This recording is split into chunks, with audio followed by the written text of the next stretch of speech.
ఉద్యోగం పోయిందా? నిజమా నాన్న? పాకేం చేస్తుంది? నువ్వు చీర కావాలన్నావా? చీర నీ ఆశ తీర్చడం కోసం కొట్లాంచి దొంగతనం చేసి చీర తెస్తే ఉన్న ఉద్యోగం ఓడగొట్టారు. నువ్వు దొంగతనం చేసావా నాన్న? ఆడపిల్లను కన్న తండ్రికి దొంగతనం పెద్ద విశేషం అమ్మా. చంద్ర, నువ్వు ఏ జన్మలో ఏ పాపం చేశావో నా కడుపును పుట్టావు. నీకు ఏ ముచ్చటా తెచ్చలేకపోయాను. చదువుకుంటానంటే కాలేజీకి పంపలేకపోయా. కనీసం టైప్ నేర్చుకోవడానికి 10 రూపాయలన్నా ఇవ్వలేకపోయా. అమ్మా, ఆడపిల్ల పేరెంటానికి వెళ్ళడానికి కొత్త చీర కావాలని నోరు తెచ్చి అడిగితే ఇవ్వలేని తండ్రి ఉండే లేక నాన్న. అమ్మా, అందుకనేనమ్మా నాకేమైనా పర్వాలేదని దొంగతనంగా తెచ్చానమ్మా. ఇంకా నయం తీసుకొని జైల్లో మారలేదు. నేనే దించుకుంటున్నావు. నీ పుణ్యమా అంటే అయ్యగారు ఉన్న ఉద్యోగం కట్ట ఊడిపోయింది. పట్టగలిచే దారి లేదు. ఇప్పుడు ఏం చేస్తావు? చేయవే తగ్గించుకుంటున్నావు. కానీ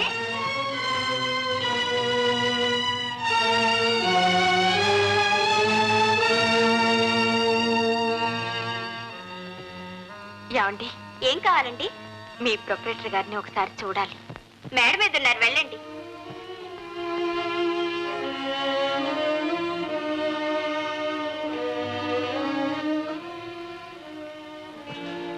నమస్కారం అండి. నేను మీ గుమస్తా రామానుజం గారి అమ్మాయిని. అయితే మా నాన్నగారిని క్షమించమని ప్రార్థించడానికి వచ్చాను. క్షమించాలా? పెద్ద మనిషి మర్యాదస్తుడని నమ్మి అంత బాధ్యత అప్పచెప్తే దొంగతనం చేస్తాడా? సార్ సార్, అలా అనకండి సార్. అది దొంగతనం కాదు సార్. మరి దాన్ని ఏమంటారు? సార్, నా ప్రార్థన పూర్తిగా వినండి సార్. మా కుటుంబం గురించి మీకు తెలిసే ఉంటుంది. బ్రతికి చెడ్డవాళ్ళు. పేరెంటానికి వెళ్ళడానికి నాకు ఒక్క మంచి చీర కూడా లేదని మా నాన్నతో చెప్పాను. మీతో చెప్పి అప్పుగానైనా చీర తీసుకొస్తానని నాకు మాట ఇచ్చాడు.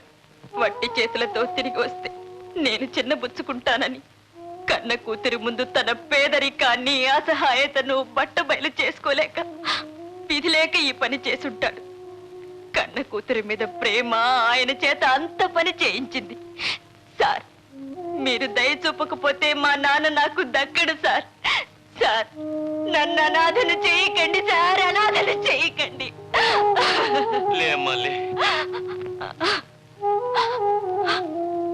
నీ వంటి బిడ్డను కన్న తండ్రి ఎంతో అనివార్య పరిస్థితుల్లో తప్ప అంత పని చేసి ఉండడు.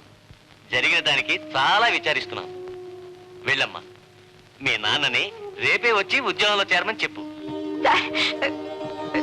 మీరు చాలా మంచివారు సార్. మీ దేవుడు లాంటి వారు సార్. వస్తాను సార్. అమ్మాయి అమ్మాయి,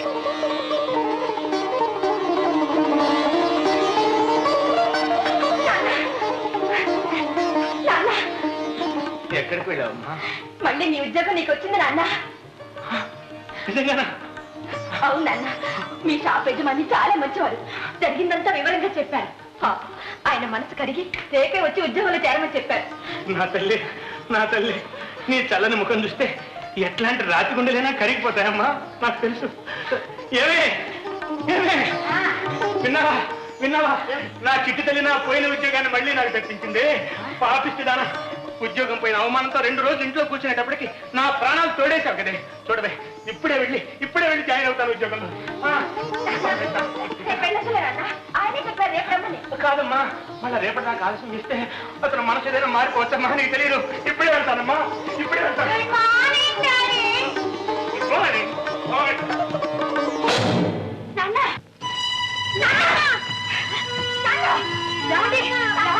ఏమైందండి?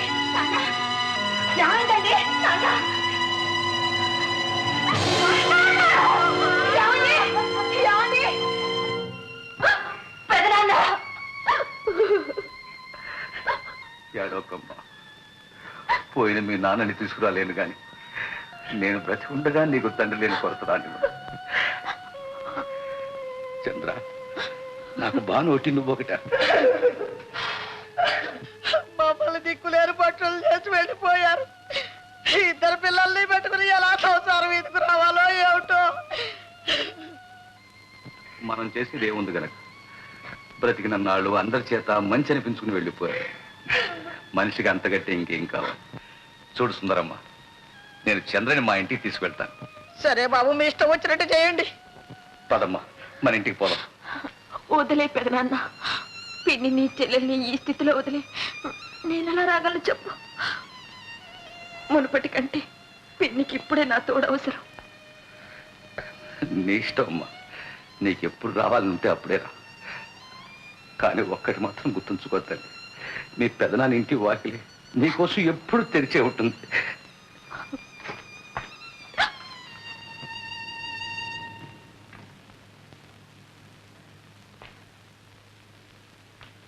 సుందరమా, సుందరమా, ఏమిటమ్మా ఇంకెలా కూర్చున్నావు? అయిపోయింది, ఏదో అయిపోయింది, ఇక పోయింది రమ్మంటే వస్తుందా?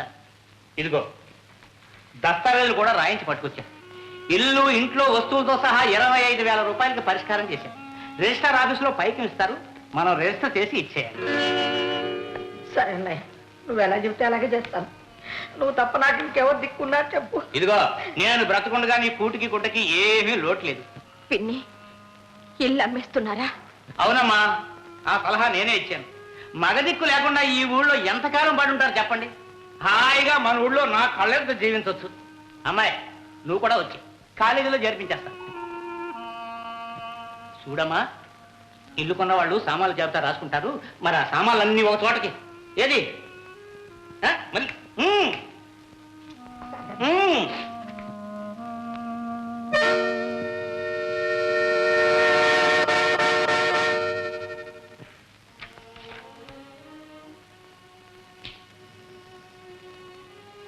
సుందరమ్మ గారు, అయ్యా, ఈ విక్రయం మీరు సమ్మతించి చేస్తున్నారా?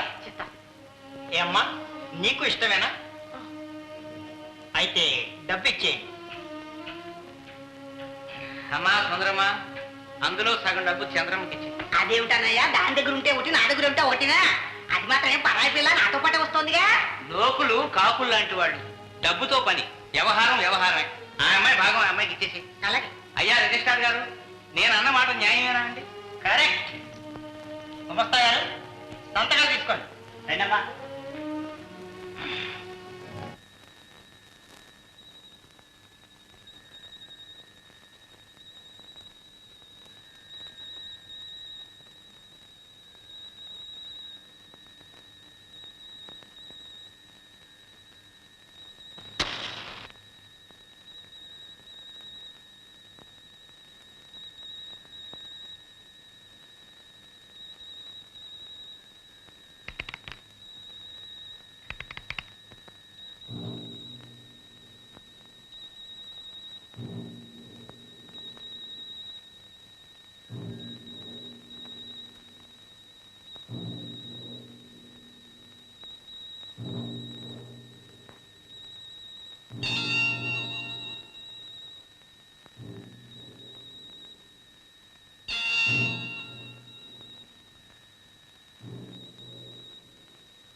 Darling sister.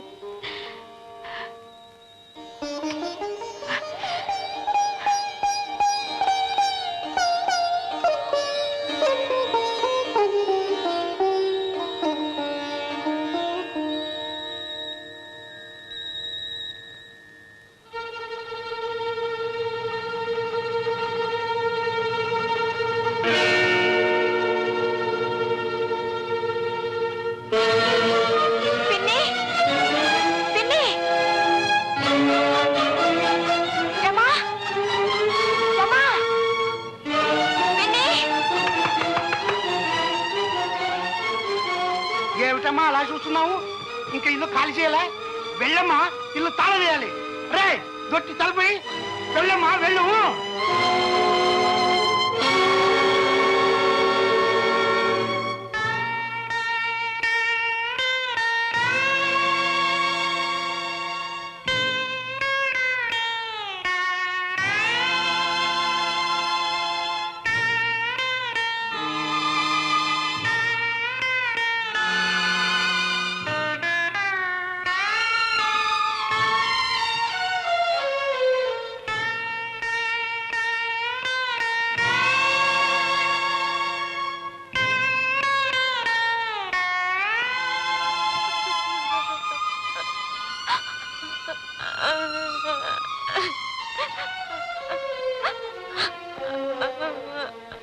చంద్ర, పెదనాన్న, ఏమిట్రా ఇది?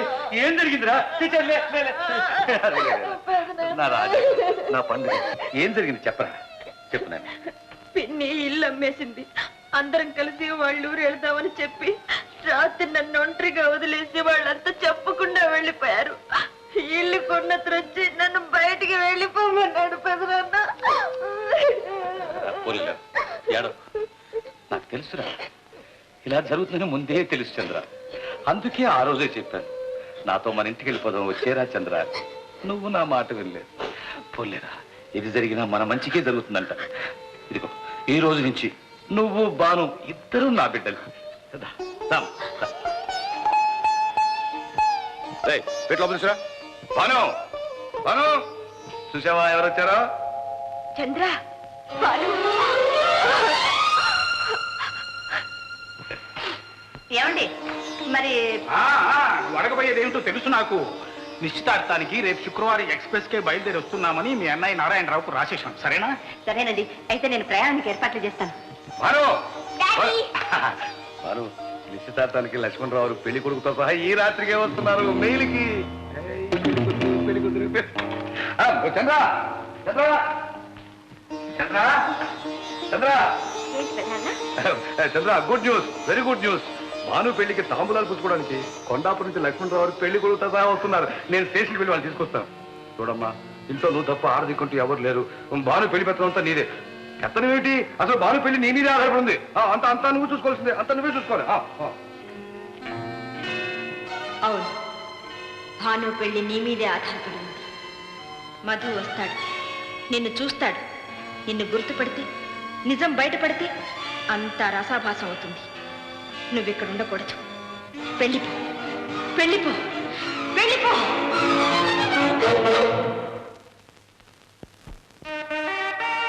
లక్ష్మణరావు బాగున్నారా? ఇంట్లో అంత కులాసకున్నారా? ఏమయ్యా పెళ్లి కొడుక? అప్పుడే పెళ్లికి వచ్చేసిందయ్యా నీకు. ఏమా బాగున్నారా?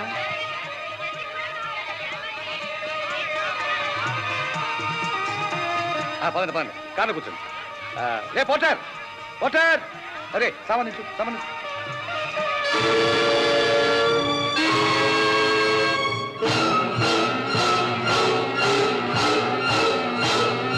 ఏమిటయ్యా, ఎవరి కోసం చూస్తున్నావు? ఏం లేదండి, భాను. భానువా? భాను ఇక్కడ ఉంటుందయ్యా, ఇంటి దగ్గర ఉంటుంది. పదవయ్యా పద. ఏ పోటర్, సామాన్ చూడారా? చుట్టాలు వచ్చారు, స్నానానికి ఏర్పాటు చేయండి. అలాగే బాబు. కాదు కూడా వెంటనే పంపించు. చెప్తాం బాబు.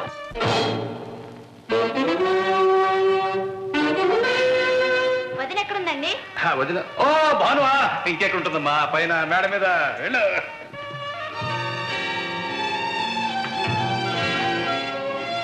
వదినా, ఏమిటి అలా చూస్తున్నావు? అప్పుడే మర్చిపోయావా? మాట్లాడమే వదినా అవును నాతో ఎందుకు మాట్లాడతావులే నువ్వు ఎవరి కోసం ఎదురు చూసేది నాకు తెలుసు ముందు అన్నయ్యని పిలుస్తాను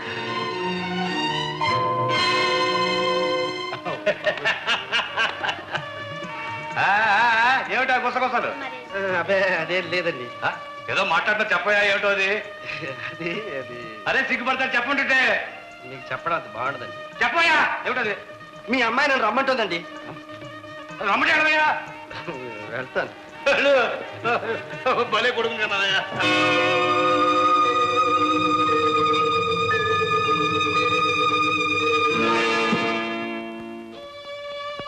భాను ఓహో భాను, స్టేషన్లో ఒక తమాషా జరిగింది. చీకట్లో ఎవరో అమ్మాయిని చూసి నువ్వేరుకుని పలకరించిపోయా. మళ్ళీ తబాయించు. అయినా నా భాను నా కోసం ఇక్కడ ఎదురు చూస్తూ ఉంటుంది కానీ స్టేషన్కి ఎందుకు వస్తుందా అనుకున్నా. భాను ఏ మాట్లాడవే? అరే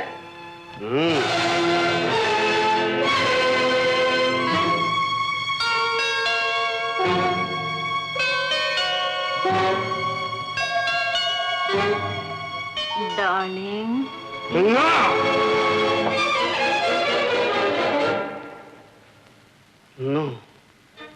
ఈ కళ్ళు ఆ కళ్ళు కావు. నిర్మలమైన అనురాగంతో ఆనాడు నన్ను చూసిన కళ్ళివి కానే కావు. అమాయకత్వంతో నన్ను ఆకర్షించిన భానువి, నేను దగ్గరకు వస్తేనే భయపడి లేడిలా పరిగెత్తిన భానువి నువ్వు కానే కావు. Mister Madhu Bhanu, stop your act. నువ్వు మళ్ళీ నాటకం ఆడుతున్నా. నీ నిజ స్వరూపాన్ని బయట పెడుతున్నా. శ్రీరాములాగానే నన్ను మోసం చేయాలని చూస్తున్నా. మిస్ భాను, నువ్వు పన్నిన విషవలయంలో చిక్కుకుని శ్రీరాములాగా ఆత్మహత్య చేసుకునేటంత పిరికివాడిని కాదు. యు నో I know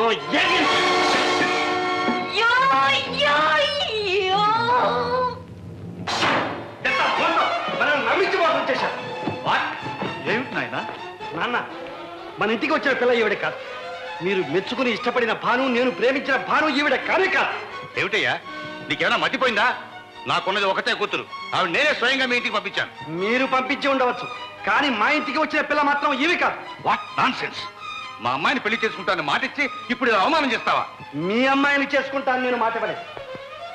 మా ఇంటికి వచ్చే అమ్మాయిని చేసుకుంటానని చెప్పాను. ఆ అమ్మాయే ఈ అమ్మాయి. అదే కాదంటున్నాను. కాదు మరైతే ఎవరు? ఎవరా చెబుతాను. బాబు మధు బాబు ఎక్కడికి నాన్న అమ్మా ఇప్పుడే వస్తాను, మీరు ఇక్కడే ఉండండి.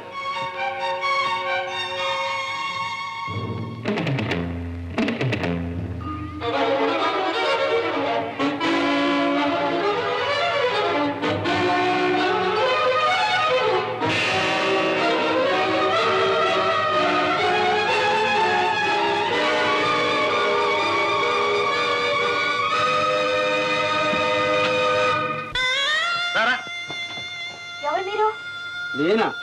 ఎవరినో తర్వాత చెబుతాను. రా ఇంటికి రా. వదలండి నా చేయి వదలండి. ఏమండి ఎవరో వచ్చి నా దౌర్జన్యం చేస్తుంటే చూస్తూ ఊరుకుంటారా? ఎవరయ్యా నువ్వు? ఏమిటి దౌర్జన్యం? దౌర్జన్యమా? మీరొకరు, నేను ఎవరో అయితే నన్ను చూడగానే ఎందుకు దాక్కుంటుంది? ఆమె నా భార్య. ఏమండి, భార్యాభర్తల మధ్య చిన్న చిన్న తగాదాలుండవా? చాలేరా, మన పోట్లాట వాళ్ళ ముందు ఎందుకు? ఇంటికెళ్ళి మాట్లాడుకుందాం. లే లే. ఇదిగో ఇదిగో చూడండి, మా ఇంటికి వచ్చిన పిల్ల ఈమె. నా తల్లిదండ్రులు ఇష్టపడిన పిల్ల ఈమె. నేను పెళ్లి చేసుకుంటానని మాటిచ్చిన పిల్ల ఈమె. ఇప్పుడు చెప్పండి, ఎవరిని అవమానించారు? చంద్ర, నిజమా? నువ్వు వీడింటికి లేవా? లేదు పెదనాన్న. చంద్ర, నువ్వు భయపడి అబద్ధం ఆడవచ్చు, అబద్ధం ఆడి లోకానంతటినీ నమ్మించవచ్చు, కానీ నన్ను నమ్మించలేదు. మీ ఇద్దరి రూపాలు ఒకటైనంత మాత్రాన నా నిర్మలమైన ప్రేమను మోసం చేయలేదు. మీ ఇద్దరే కాదు, ఇదే రూపం గల 100 మంది పిల్లల్ని నా ముందు నిలబెట్టండి. అందులో నేను ప్రేమించిన వ్యక్తిని నేను గుర్తించలేకపోతే నేను ప్రేమికుణ్ణి కాదు, నా ప్రేమ పవిత్రము. డాడీ, ఆయన చెప్పిందంతా నిజం. వాళ్ళింటికి వెళ్ళింది నేను కాదు, చంద్ర. నాకు పల్లెటూర్లన్నా పల్లెటూరు సంబంధం అన్నా ఇష్టం లేదని నీకు ముందే చెప్పాను. నువ్వే నన్ను బలవంతంగా వెళ్ళమని చెప్పావు. బయలుదేరే సమయానికి చంద్ర వచ్చింది. తాను పెద్ద ఆపదలో ఉన్నానని చెప్పింది. నాకు ఆ పల్లెటూరి సంబంధం, తనకు ఆ బలవంతం పెళ్లి తప్పించాలని you know what I did. నా బదులు ఆమెను పంపించాను. భానుగానే నటించమని చెప్పాను. Yes!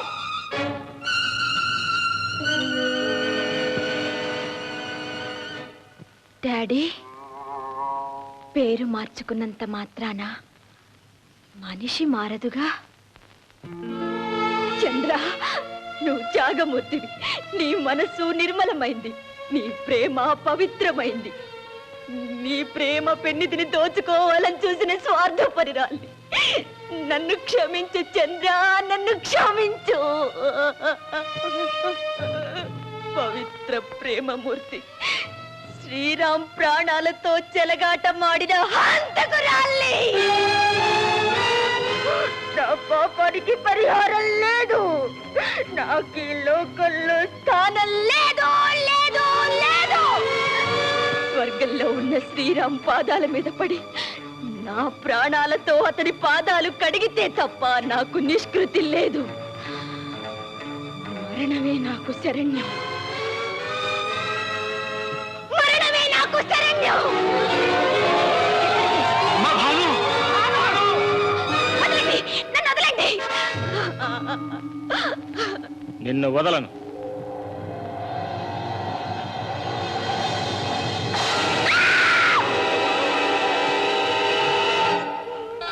మధు, శ్రీరామ్, మధు, నువ్వా శ్రీరామ్? మధు, వచ్చావా? నేను చచ్చిపోయాను అనుకున్నావా మధు? చావు బ్రతుకులు మన చేతుల్లో లేవని ఇప్పుడు గ్రహించాను మధు. భాను చేసిన అవమానాన్ని భరించలేక భగ్న హృదయాన్ని ఆత్మహత్యకు తలపడ్డాను. నేను చావాలనుకున్నా, భగవంతుడు నన్ను చావనివ్వలేదు. కొన ఊపిరితో నదిలో కొట్టుకుపోతున్న నన్ను దైవ సంకల్పం నాకు అర్థం కాలేదు. ఒకవేళ భాను మనసు మారి తాను చేసిన పనికి పశ్చాత్తాపడి నా ప్రేమను సహృదయంతో స్వీకరిస్తుందేమో, అందుకే భగవంతుడు నన్ను రక్షించాడేమో అన్న ఆశతో తిరిగి వచ్చాను. మధు, మధు, శ్రీరామ్, నన్ను క్షమించరు. అసలు నువ్వు తప్పు చేస్తే కదా క్షమించడానికి. ఇది కేవలం ప్రణయ కలహం మాత్రమే. జయాపజయాలు మన ఇద్దరివి.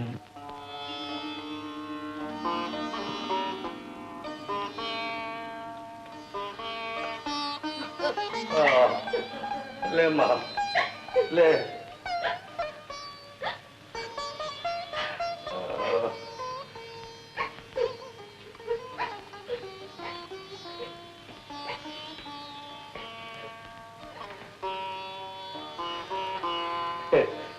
బావగారు, అసలు ఈ గొడవంతటికి కారణం వేరే ఉందండి. మా భాను పెళ్లితో పాటు చంద్ర పెళ్లి కూడా కలిపి చేస్తానని నా భార్యకి మాట ఇచ్చాను. ఆ సంగతే మర్చిపోయి ఇప్పుడు నా కూతురు పెళ్లి ముందు చేయాలని సంకల్పించాను. అదేనండి ఈ గొడవంతటికి కారణం. రే సౌనా, పురోహితులు చూసిరా. నా కుమార్తె భానుమతిని చిరంజీవి శ్రీరాముకు,